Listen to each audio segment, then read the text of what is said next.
down. Indeed. Okay, so Okay, Timothy, we start with our introduction first. here we go. Oh, ho, ho! Woo-hoo! Thanks, Maya. Okay, now get your mother and walk back with me. Here you go. Oh, there goes Maya. There's the bee. Oh, walking down the drain. Here comes the beauty. Here we go. Good morning, Timothy, once again. Good I'm morning, happy to Maya. see you here. I'm You glad look you always great have this me on morning. mute. On mute. Do I keep you on mute? You should. I should or could or no, I'm not going to do that today. So thank you very much for being here, for being prepared, obviously. You look great today, and I would like to hear a lot of things. Of course, there are many, many things going on behind the G7, but I think that G7 is the greatest topic, the most important one at the moment, with a lot of Yep. people coming, some of them unexpected, or at least not obviously expected anyway. So, well, I don't want to keep you waiting any longer. Let's Great. start with the briefing and go on and see what happens later with the questions and answers as well. Wonderful. Thank you very much, Maya, and good morning, everybody. Today is May 21st, 2023. Today is our 119th episode, Maya. Every Sunday, 119 of them together. Oh my God, are you sick of me yet?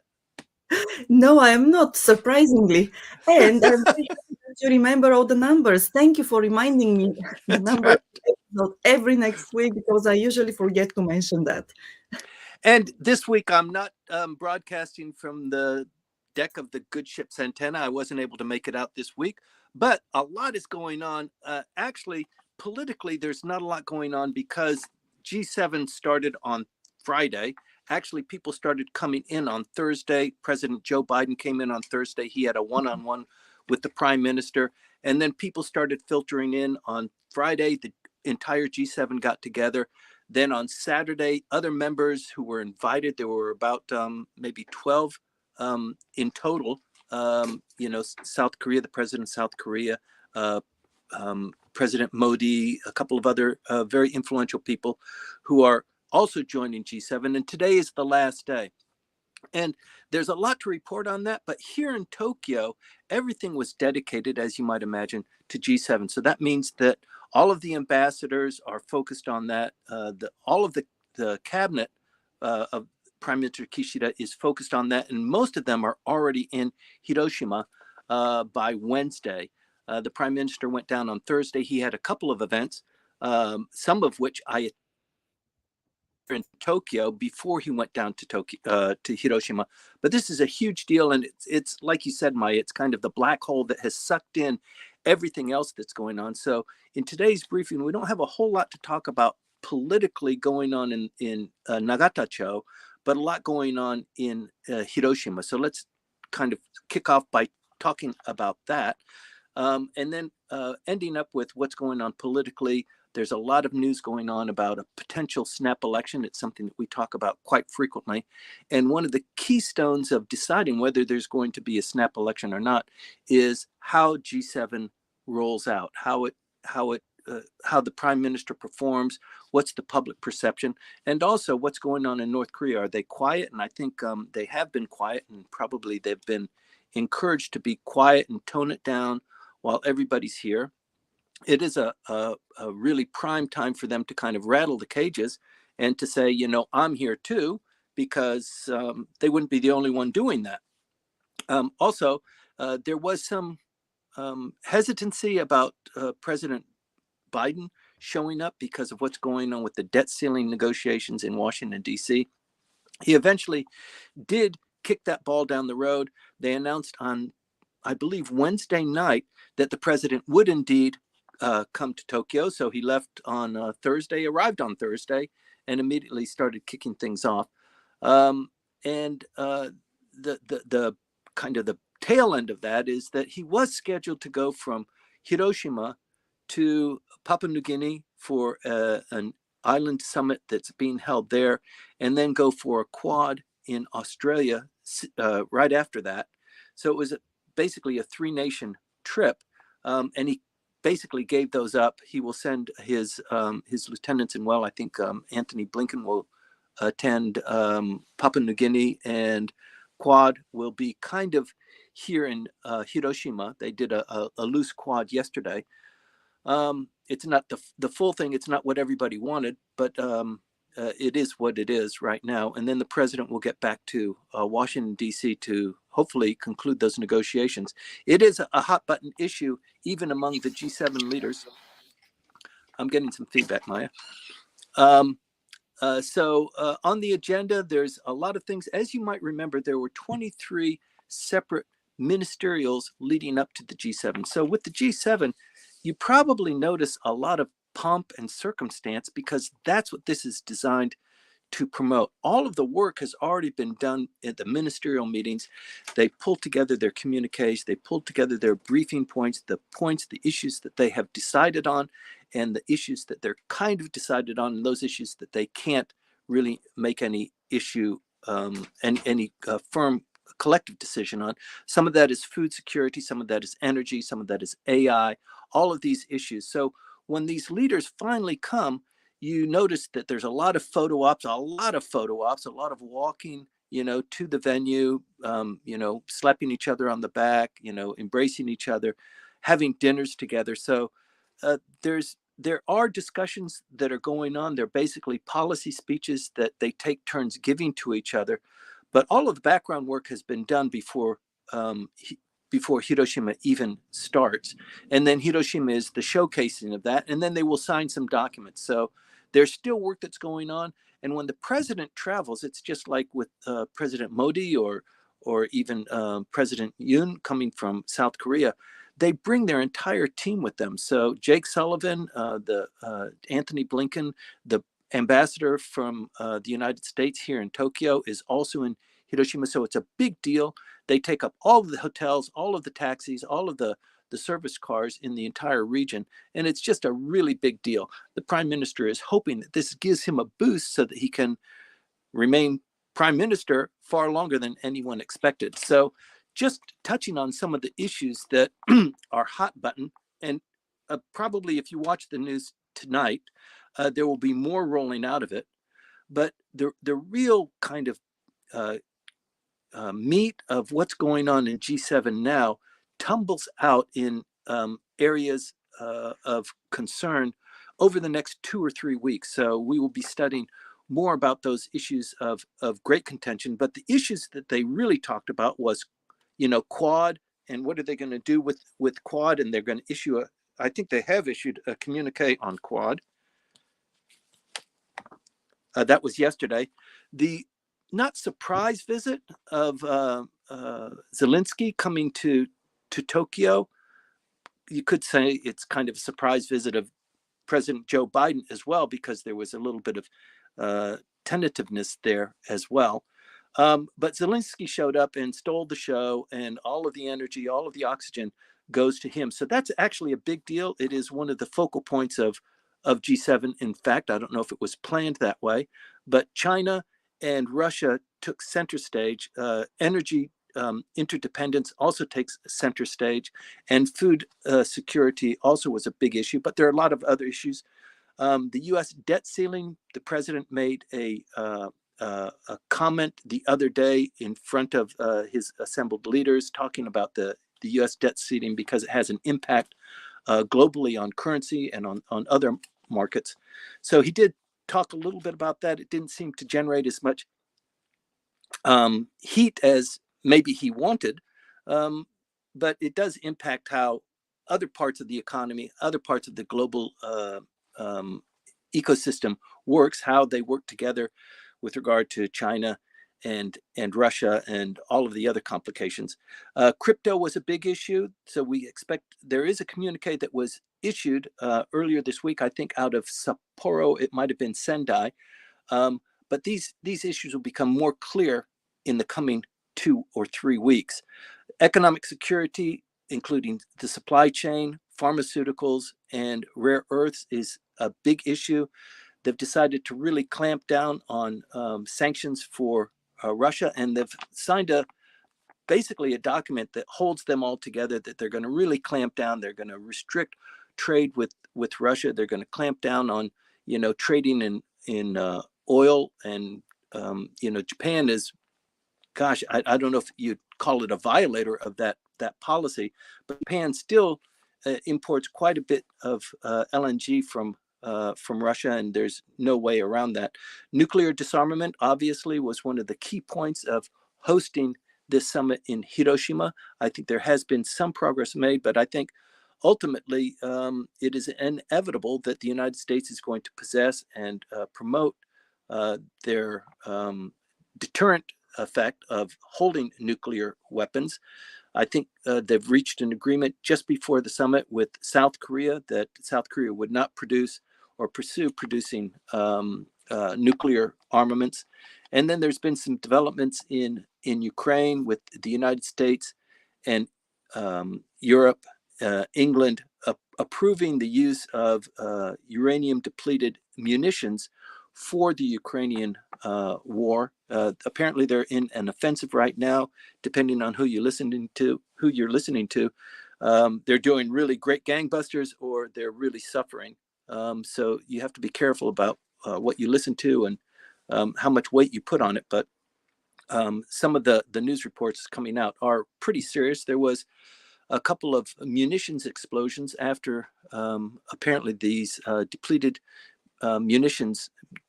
uranium munitions traveled into Ukraine, and many of these stockpiles were destroyed. You might have seen that on YouTube or in the news. Really tremendous explosions by these supersonic missiles that Russia possesses.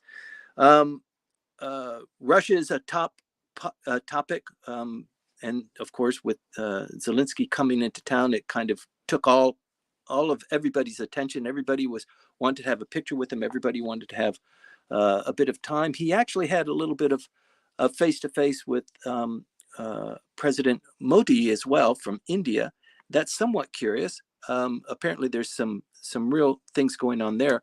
The communique that I read said that Modi wanted to thank Zelensky for being so receptive and accommodating to getting all of the Indian students out of the Ukraine when this conflict first started. So that deserved a mention and a note of thanks, apparently. But about armaments and facilitation of the war effort there, it's a completely different issue, because India, although it's a member of the Quad, it receives a lot of its military hardware from Russia. So it's in a kind of a difficult space. China, of course, took center stage as well. It also turns out that fossil fuels and let me see, what is this? The reduction of fossil fuels and the dependence on fossil fuels is receiving some attention to have all of the G7 leaders commit to fossil fuel reduction and to reduce the carbon footprint. So Japan passed legislation just before G7 started about the carbon footprint, about reducing carbon emissions, and that will go into effect, next year, and we'll begin to see the effect of that. It turns out that India was invited to join because it is the host of the Quad in 2024, but it's also the G7, the G20 leader this year. So he was invited, as was Indonesia, who is the representative of Indonesia. The president of Indonesia is attending as well. He is the main representative, the president of ASEAN this year. And also, you might have noted that the UAE was also represented because it is the leader of COP28 later this year. So when people are all taking these pictures, there's more than just 7 leaders. So it includes some of these other leaders: South Korea, Brazil, Australia, India, and Indonesia, UAE. So it's kind of expanded because they were invited by Prime Minister Kishida, who has the ability, since he is the leader of the G7 this year, to extend these kinds of invitations. The U.S. seems to be okay with approving sending well, F-16s, the advanced fighters, not really sending them. He hasn't gone that far. The United States hasn't gone that far, but apparently authorizing the training of Ukrainian troops or Ukrainian airmen to fly F-16s in the coming months. I don't know how long it takes to train an F-16 pilot, but I think it's probably well underway or already completed. But this is now just reaching the news. This is a pretty big deal. It follows on the steps of the ability of the depleted uranium munitions to also be used in this war. And people could say that's a nuclear trigger. That is injecting nuclear devices into this conflict. The Russians could probably make that interpretation. So it is a very dangerous step, and it is hotly contested by the Russians, as evidenced by their strategic pinpoint bombing of munitions that were there. So that will go on until tonight, and then people will be filtering home tomorrow, and the next day some people will stay on for tour. But this boost in the arm, it's not just G7, but it's also the tremendous influence of foreigners that have come into Japan over the last 3 months, and it has really boosted the economy. You can tell that, but there are some other worrying signs in the economy that I'd like to touch on later. While the G7 is going on, you might have noticed that Zelensky didn't come directly from Ukraine, from Kyiv to Tokyo. He first stopped in Jeddah, Saudi Arabia, to attend the Arab League summit. He did that on Thursday. It's a 2-day summit. 22 members met in Saudi Arabia there Thursday and Friday to talk about the issues that they're dealing with, including Sudan, the Israeli-Palestinian problem. And once again, President Zelensky visits there. At the same time, China is doing their two-step. They're in the Central Asian countries. They had a Central Asian summit on Thursday and Friday, so they don't want G7 to take up all of the oxygen. And they met with Kyrgyzstan, Tajikistan, Turkmenistan, and Uzbekistan on Thursday to talk about this coalition building in opposition to what the United States and these like-minded countries are doing to push China to one side and also Russia to one side. It does appear that there are some cracks showing in this wall that China has with negotiations or with talks with Japan and the United States. The foreign minister met with his counterpart. This is pretty significant. Jake Sullivan met with his counterpart in Vienna, I believe, just last week. And this is a breakthrough. You might remember that negotiations just fell apart. Anthony Blinken was scheduled to go to China to speak with the leaders there.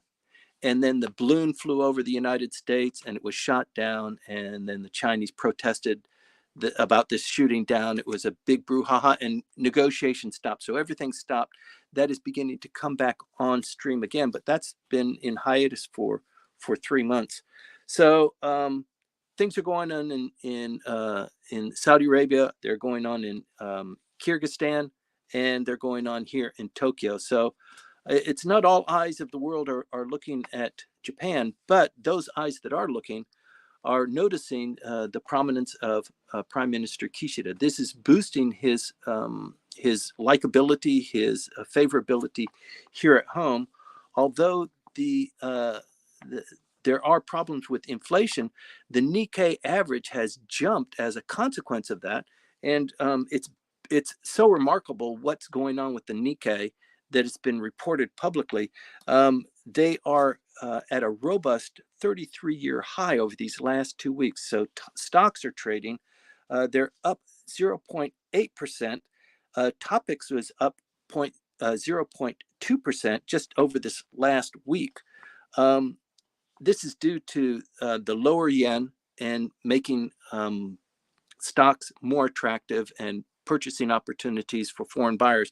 In fact, foreign buyers were the net buyers of all stocks over the last 6 weeks straight. And you might remember that Warren Buffett came into town. He talked about, Japanese food. It's not his favorite food, but Japanese stocks he sure likes. So he went on a buying spree, and that triggered, and not, it probably didn't trigger, it was part of foreigners coming in and swooping up Japanese stocks. There's a lot going on there. It indicates that something is going well for the Japanese economy, that their return to profit numbers are good. Management typically hoards revenues that are generated in terms of sales. They don't distribute them to employees in terms of wages. They don't distribute them to shareholders in terms of dividends. And so it looks like they're a good buy now, because those savings, that amount of capital that they've collected makes them very attractive. So let's see what happens with that.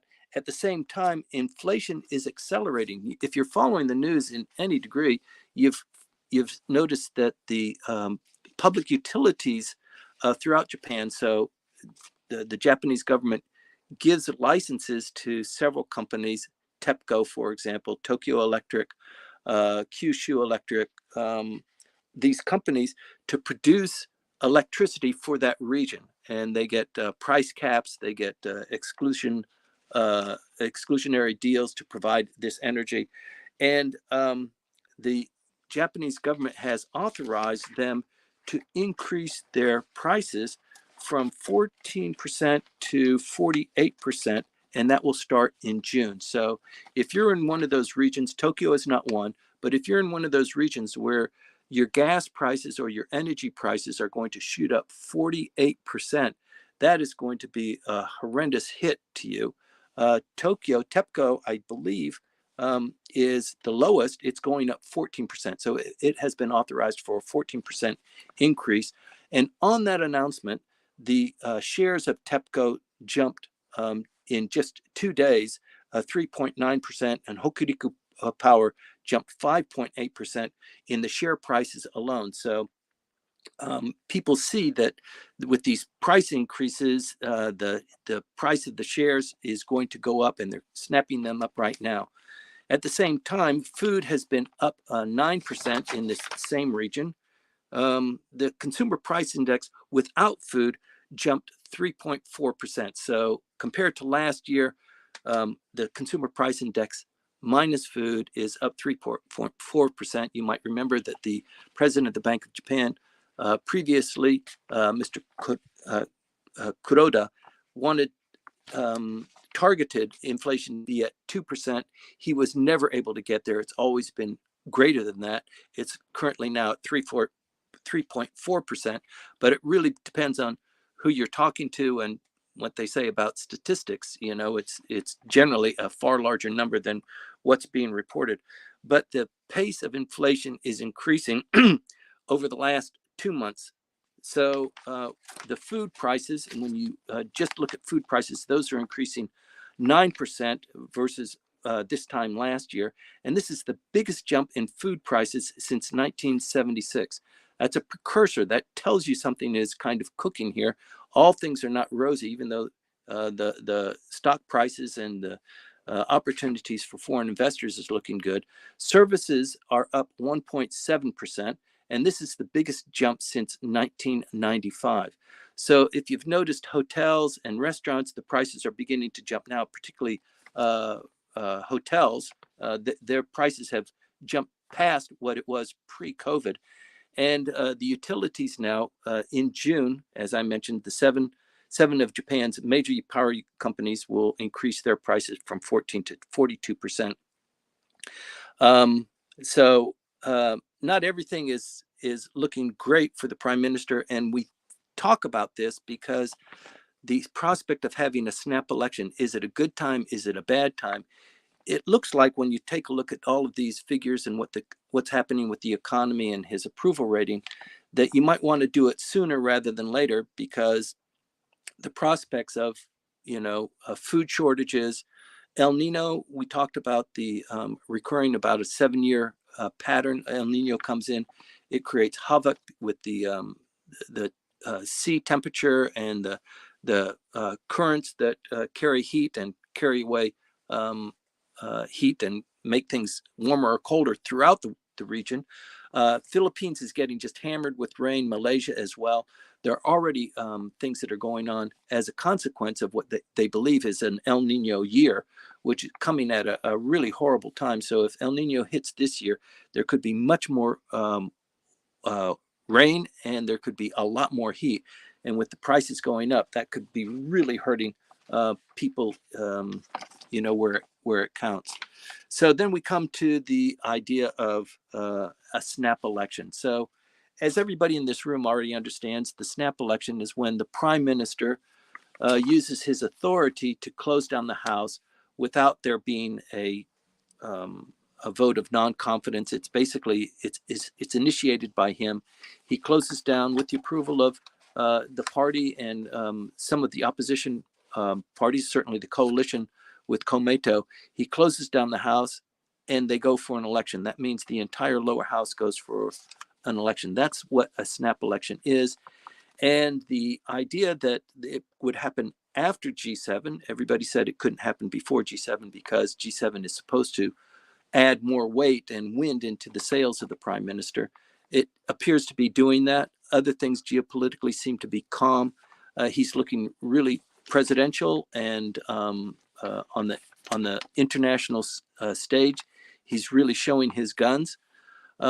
So if price increases are coming up, and if the Diet is going to decide that this 2% increase, actually a 100% increase in the defense spending, a quarter of that is going to fall on taxes to the Japanese public, and plus, similarly, the prime minister has not identified where he's going to pay for this substantial increase in child rearing and attracting young wives to produce more children, or even unmarried women to aspire to get married and to have children.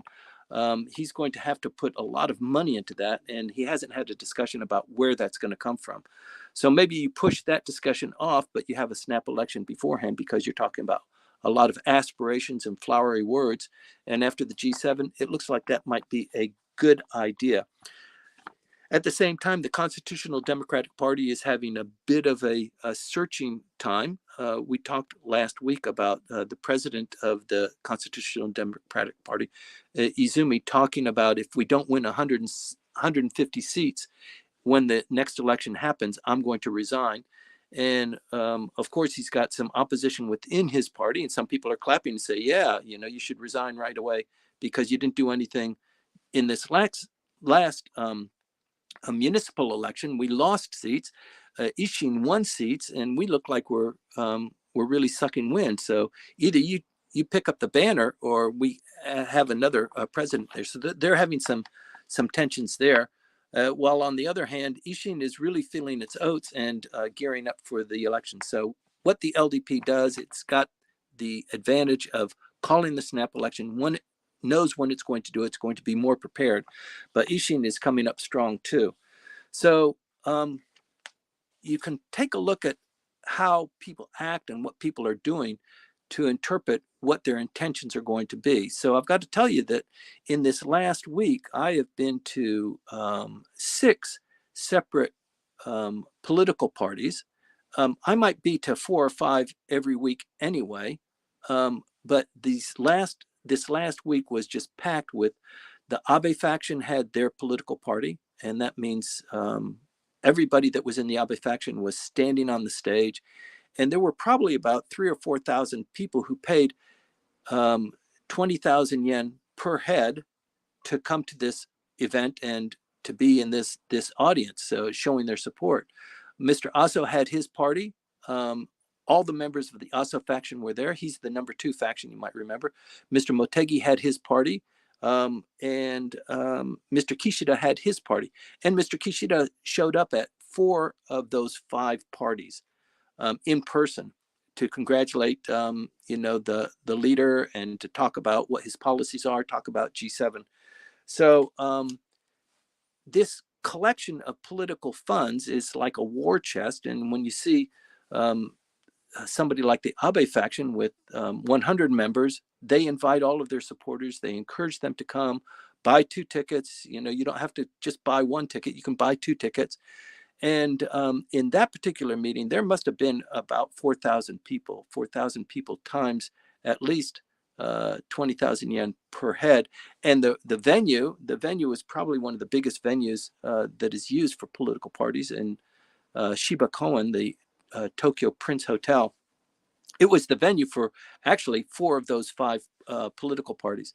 So it tells you that people are building up, they're getting prepared, they're drawing the circles close, the wagons closer, so that their faction, they want the LDP to win, but they want their faction to increase, and they actually kind of guarantee that the members of their political faction will still be members at the end of the election. They're not going to lose any faction members, and if they do, then their star falls. Their members begin to look elsewhere for safety and for security and maintaining. It's well said, and everybody understands it. The most important job of a politician is to remain being a politician. Everything else pales in comparison. So having these political parties at this particularly pregnant point in time is revealing. It is suggestive of something to be coming in the near term. So we talk about, is there going to be a snap election or not? Almost every time that we've talked over the last 4 months, it looks like the indicators are ripe that indeed the prime minister will call a snap election before the House closes down. So this Diet session, it is the 155th session of the Diet, closes down on June 23rd, I believe. So the time between now and then, probably closer to the 23rd, rather than right after G7, is probably the prime time. We'll know more about that this time next week. And as each week progresses, we'll be able to predict a little bit better. So that's it for me, Maya. Not a whole lot of political news going on because everything is focused on what's going on in Hiroshima. But I hope I touched the main points, and we can go into the Q&A session and talk about issues that are of keener interest to people who are in the audience. Maya, are you here? Are you having a cup of coffee? Are you doing your hair? Okay. I get used to that.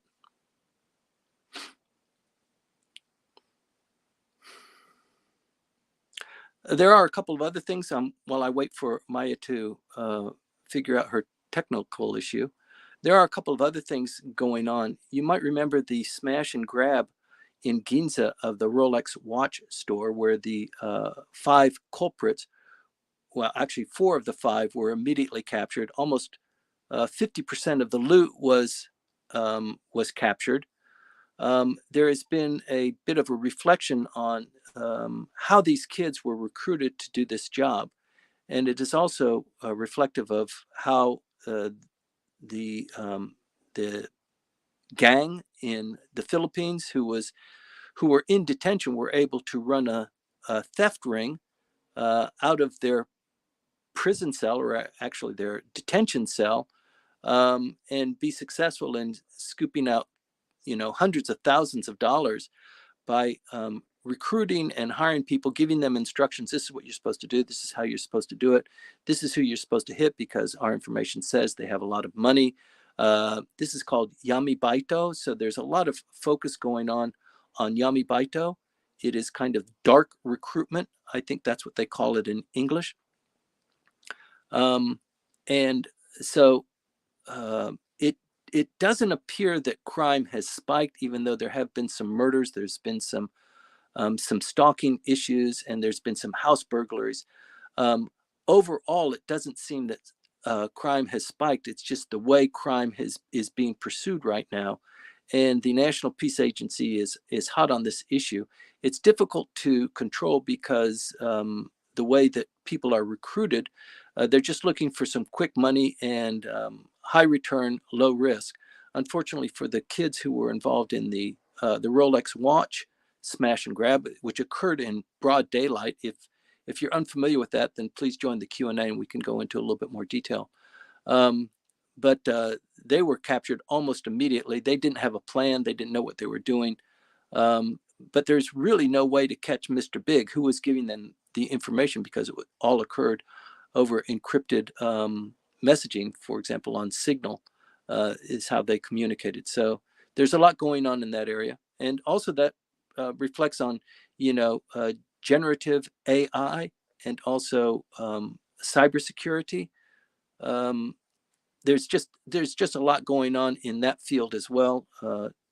Taro Kono, Minister of the Digital Agency, has his hands full. He's dealing with all of these issues in addition to the MyCard system failures over the last 2 weeks. I think they've got a handle on that. But what they're trying to do with the MyCard system is distribute that to all people throughout Japan and have all the personal data registered there, including your tax information, your payments, your medical history. So it's going through its birthing pains there. Does anybody know where Maya is? Maya, what are you doing? There you go. Yes. Interestingly, you didn't hear me. Okay, great. Okay, please continue. I'm here listening to taking notes, by the way. I'm sorry if I talked over you. I apologize, but I was getting ready. I was getting ready to sign off, and I was just looking for your okay and your fawning to move us over to Q&A. Great. Okay, so you have exhausted the topics you were going to talk about today in the briefing. I'm exhausted. Yes. You are exhausted. Okay. Sorry for this. Great. So we have quite a few comments on LinkedIn, and also I believe that there will be questions when we move to Clubhouse. Thank you very much for this, Timothy. Great. A lot of numbers. I appreciate that too. So let's move to Clubhouse and see how we continue there. Okay. I'll see you on the other side. Thank you, everybody. Okay. So see you on the other side.